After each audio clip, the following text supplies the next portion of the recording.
This is Jared Parry for Boxing Social in association with Forged Irish Stout and Empire Fight Store. Delighted to be joined by Dev Sahni here at the press conference. Gwynne versus Marsili. Another Friday night at York Hall. We had a big one last week. We've got another one this week. This time though, European lightweight title action between Gavin, Gwynne and Marsili. How are you seeing that fight? How am I seeing it? Good question. I mean, I am intrigued by this guy, this Emiliano Marsili, who's been a pro since 2003, who's unbeaten in 43 fights, who's 47 years old, but for some reason he's still out here fighting and no one's been able to move him along. I don't know what to expect from this guy, but I know what to expect from Gavin Gwynne, and that's someone that's going to really come to fight, come to swing, and come to become the new European champion. So I'm excited about it, and also just like, this Marsili guy is an enigma. Like, is he going to suddenly turn up and upset? Look, he did that like back in 2012 where he was old against Derry Matthews and he knocked out Derry Matthews. So I don't know what to expect from him. So yeah, very good fight. I was going to say, it's about a 20-year career. He's had no losses, one draw. IBO title he's won before against Derry Matthews. Bit of an unknown quantity, although he's had such a long career, isn't he? Yeah, it's exactly that. It is an unknown quantity. Like, he hasn't been particularly active in the last couple of years. I think he's only had one fight.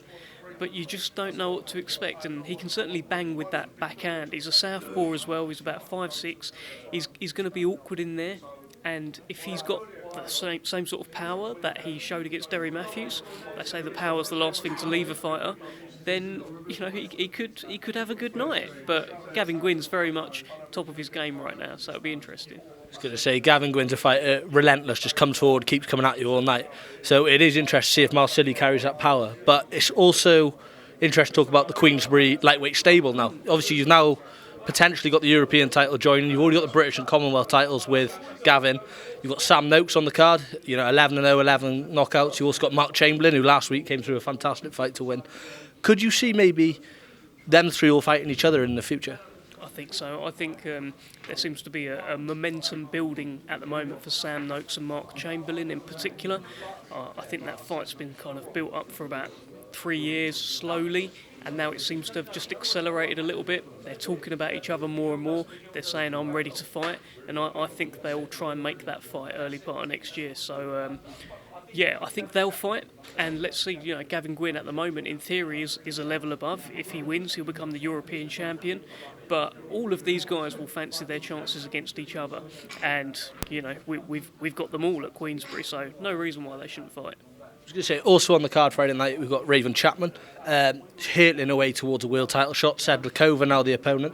On the weekend, we saw Sky Nicholson win the defend the WBC interim title.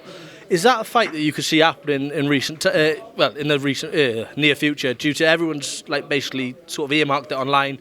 Nicholson wants Serrano, but obviously Raven Chapman just can't be ignored at all. I think everyone wants Serrano. Obviously, Serrano's the champion, she's got the belts, but Serrano might get Katie Taylor at Croke Park. You don't know what's going to happen, so there might be a scenario that plays out where Serrano vacates, and then you could get Sky Nicholson against Raven Chapman ordered. That might happen. I think it's inevitable that their paths cross. They're both doing very, very well, both building up nicely in this country, and it would be a cracker of a fight. And I intend to ask Raven Chapman today about what does she think about Sky Nicholson, sort of thing. Hopefully she has a go at her a little bit. We can build it up a little bit. But Sedlikova is no slouch either, so it could be the toughest fight of Raven Chapman's career, so she's got to make sure she doesn't overlook her. Moving on from Friday, it's coming closer, the day of reckoning, December 23rd. Has it sunk in yet that an event of this magnitude is actually happening? Has it sunk in yet? Probably not, it is quite something. Doing the press conference, I referred to it as probably the strongest, most talent-laden card in the history of sport, the history of boxing.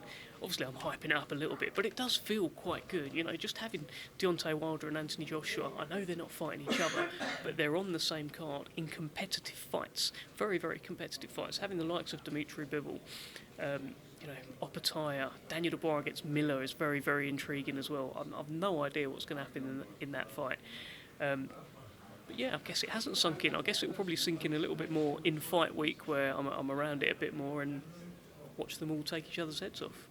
What fight on that card stands out most for you? Because obviously we've got a plethora of heavyweight action, and then we've also got 2 world title fights in the cruiserweight and the light heavyweight division. Which fight for you stands out the most? So I'm intrigued by Joshua against Wallin. Because Wallin is a southpaw, Joshua's taking on a southpaw at 6 weeks' notice, and it's not like Wallin's rubbish, like he's quite good. So I'm intrigued by that. I think we'll learn a lot about Anthony Joshua in that fight. And mega intrigued about Daniel Dubois against Miller. After a fight like Dubois had, after the experience that he had against Oleksandr Usyk, you would think maybe he'd have a bit of like a confidence rebuild kind of fight next to get himself back going. But what he's got is a 330-pound monster who's going to weigh 100 pound more than him, who's going to be walking him down, putting pressure on him.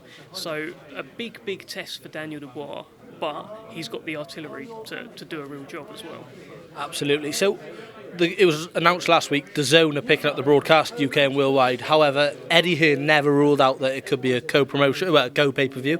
Could you tell us anything? Is TNT Sports Box Office potentially going in to do a co-pay-per-view with DAZN? So I can only go by what was put out on the press release. I've got no additional information. On the press release, it said there could be more broadcast partners coming on board, and that's my understanding. There could be. Moving on from that, Riyadh season continues February 17th then, the undisputed heavyweight world title fight. How special is it for yourself to be involved, like a part of that big fight realistically, like working for Queensberry, etc.? Yeah, it's big, isn't it? I mean, it's the one that we've wanted for a long time. We've wanted this fight. The first undisputed champion since 1999 will be crowned, and it's tremendous. And it's great that there's a British fighter involved. He's unbeaten. He's the #1 heavyweight in the world against really the consensus #2. It's a beautiful fight, and yeah, of course, pleasure to be a part of. How do you see that fight going? I don't know. I mean, look.